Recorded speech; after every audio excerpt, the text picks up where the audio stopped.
Cross drops. One of the most expensive mistakes you can make while hauling fuel. A cross drop is when the wrong fuel gets dropped into the wrong underground tank. One compartment of diesel into a premium tank, that's a cross drop, and that's a disaster. But we'll talk more about that later. Now that we know what a cross drop is, how do we prevent it? Several ways, but my first and foremost piece of advice to you, slow down. More often than not, cross drops are the result of rushing, and trust me, I understand what it is to get caught up in the hustle. The problem though, is that if you keep having these cross drops, there won't be any hustle. So take it easy and take your time. Set one cone on the diesel tank, but after that, clearly identify all the tank covers by color, and as you pull them, leave them face up. Leave the color facing up so you always know which tank you're working with. Red is premium, white is regular, yellow is diesel, and so on and so forth. And that'll bring me to my next and final point, and that is only taking the caps off of the compartments that you are actively unloading. Let me explain. Let's say you have a load of gasoline and you have 4 compartments regular and 1 compartment premium.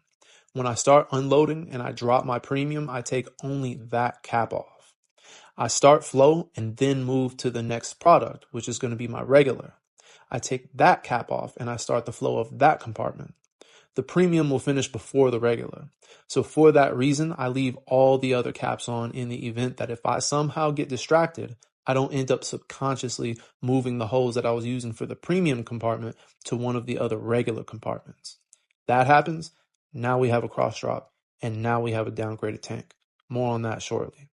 The only time I take all my caps off at once is when I have one product I'm unloading. And even then, I still take off one cap, start that compartment, double check the other compartments to make sure they're all the same product, and then I drop the rest of my cap. So now we know what a cross drop is. We know how to prevent one. But what happens when, despite all of that, we still end up having a cross drop? Let's say a higher octane gasoline was dropped into the tank of a lower octane. It's considered an upgrade. In this situation, the fuel mix would be sold for a higher price, and the carrier would be charged the difference. Now let's say it was the other way around. Regular gasoline was dropped into the mid-grade or the premium tank. In this situation, it would be a downgrade for the higher octane tanks. The fuel would be considered unusable and would need to be pumped out completely and replaced with the correct octane of fuel. What about a diesel and gasoline mix? This obviously would need to be pumped out as well. Gasoline in a diesel system or diesel in a gasoline system can destroy an engine. And last but not least, what happens to you? That depends. If it's your first offense, you may be written up and suspended, but be able to keep your job. Of course, the circumstances surrounding the mix are considered as well, but it also depends whether or not it's a repeat offense. If that's the case, then obviously you'll be let go. Now keep in mind, everything I'm talking about in this video is based on my personal experience.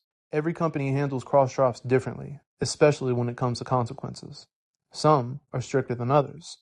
So if y'all have different experiences, definitely let me know in the comments. As you can imagine, this is a very costly fix for the company, both financially as well as reputation-wise. And of course, that's without saying that it also causes problems for the gas station as well. Another thing that would be taken into account is which of these scenarios is applicable to the driver. But the best thing to do in the first place is to take your time and make sure you deliver in the right tank. Slow is smooth, smooth is fast. And I'm going to wrap it up right here, guys. I'll see y'all in the next one. I'm out.